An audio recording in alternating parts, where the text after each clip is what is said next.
with Andrew Horrocks, and we've been talking about your business, and of course another sort of string to your bow really is helping young people, particularly in the business world, because you yourself get a lot of CVs from young people who want to get a job with you, and in some cases you're not very impressed with what you see.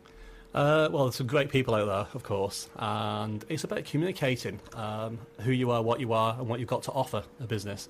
So when we get CVs coming through, to be fair, you can get CVs through from 40, 50-year-olds, and they don't look too great either. Yeah. But that's probably more down to the fact that they perhaps aren't looking to change jobs that often, so that's probably the reason for that. But a bit out of touch with what's needed, I guess. Yeah, but they tend to have lots of experience to write about on the CVs, whereas young people, they may struggle a bit more because they haven't got the experience. They've got maybe school qualifications, or they may have some sort of vocational work they've done. But they need to, when they create the CV, they need to shout about that a little bit more. So what I've been doing recently is getting involved with Warrington Co. And they've managed to put me in touch with the King's Academy in Woolston. Yeah, that's a new school on Woolston Park. Absolutely, yeah. It used to be my old stomping grounds. They sort of built on where the changing rooms used to be.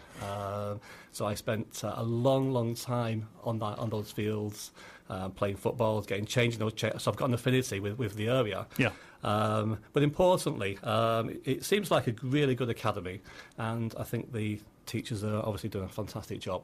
And obviously they tell the kids that it's important to present your CV in a certain way. They give training and motivation to the kids in that respect.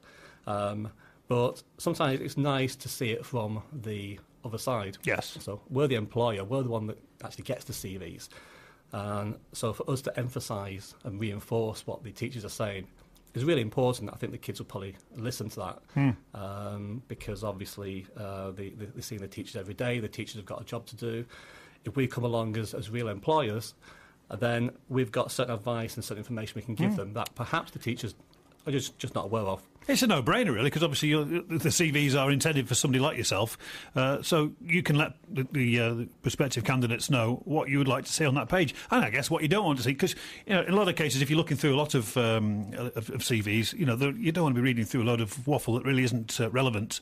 What you really want is something that's targeted, so you can look at somebody very quickly and be able to get a measure of them very quickly. Absolutely. The formatting and the content is really important on a CV, certainly for a young person. If you're looking for a young person in your company, then you know they're not going to have lots of experience, if any at all. Where the kids can help themselves, obviously, is to get some sort of experience in the first place with voluntary work. That will always set you apart from everyone else, because it allows people to see that you turned up on time. You might have a reference from whoever you've been working for, and it just paints a nice little picture about who you are, what you are. It's not really about even being in the same industry. It's about, it could be voluntary work at a dog's home or radio station. Or a radio station. And we sometimes take on apprentices and volunteers as well. We have a young lad working with us at the moment, and he's doing really well. He's getting some good experience, and hopefully he'll get a job as a result of that. And it's really about presenting those CVs and making the kids aware that when an employer or potential employee gets that CV, what do they go through? What's the process they follow? How can they grab the attention of the reader? What content should I put in there? What should I keep out of there? Will my social media have an impact on my chances of getting a job? Do I put my Facebook details in there? My Twitter details in there? If I do that, what are they going to see? Yes, that's true. Yes, because anything you put on Facebook is there forever, isn't it? Absolutely, and employers do these days. Use social media to check people out before they meet Never them. thought of that, Andrew. That's a fair point.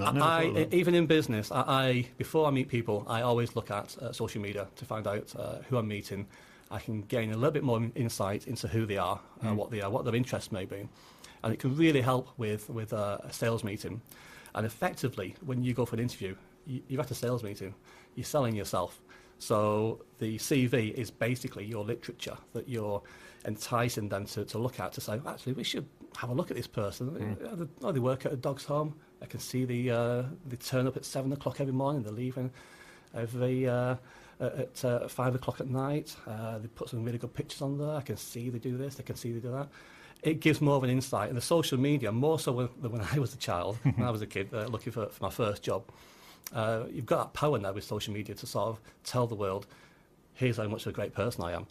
And it's a shame to miss out on that if you don't put that information in your CV. So I've got a few nuggets of information and advice that I can give to the kids. I think it's important to say you don't actually write the CV for them.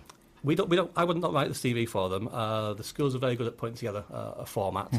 I can only tell them from an employer's point of view what works for me and what doesn't work for me, and give them some informative tips that hopefully will get them a job. You know what? If just one child gets a job as a direct result of changing what they do and how they're presenting their CV, not just the CV, but maybe the resume, and then I'll be very happy. I've done a good job. So you're doing this next week, and have you got plans to do it? Or I guess you're going to see how this one goes, and maybe do it because obviously you're a busy man, but it does sound like something which you're very passionate about. Yeah. So the work is being done during the day for 2 or 3 hours, but I think it's a worthwhile investment in my time and giving something back to the community. So next week we're over at King's Academy. They've invited me to participate in 2 more events, which there's, I believe, other businesses going to be attending as well. So I'll probably attend those in the summertime as well. So I'm looking forward to it. It should be good fun. A bit different, yeah. Have you ever done that? Are you actually going to be standing up and speaking in front of a group of people? Do you know, or is it more one-to-one? So there's probably, I believe, about 20 kids there. I think about sort of 15, 16 years old, and so we're doing a session I believe in the library. We're not going to do a PowerPoint presentation. Death by PowerPoint isn't going to work. We're going to interact with the kids. I've got some great ideas for how we can interact with them, with some notes for questions they may want to ask, because I'm sure they'll have lots of their own questions. Yeah. But I really want to try and direct the conversation in the right way. Yeah. So I mean, you can make such a difference to a young person's life with something like this. It can make such a difference. Obviously, get them on the first foot on the ladder. You've been there yourself. You know what it's like. Absolutely. Yeah. And I think it's really important for the kids to have positive role models in their life, and I think they should really strive for that. But certainly the attention to detail on your CV is important. Grammar, as well as spelling mistakes, don't go down too low. And they're the basics. But what I'm looking at really is what the employer sees and how you can make a difference. And I've got one real nugget that they might find really useful. And I'll be amazed if they don't get interviews as a result of implementing this one little secret weapon that I have. Which I'm not going to tell you today. Yeah, that's right. Keep your cards close to your chest, Andrew. That's the way to do it. Absolutely. The kids will find out next Wednesday, I believe. Well, it's all going to make it worthwhile. We're going to play one more of your favourites, and then we'll kind of wrap up, and we'll talk a little bit more about Swan Business Network Solutions. Let's play one of your favourites. This is Forever Autumn. Yes. Justin Hayward.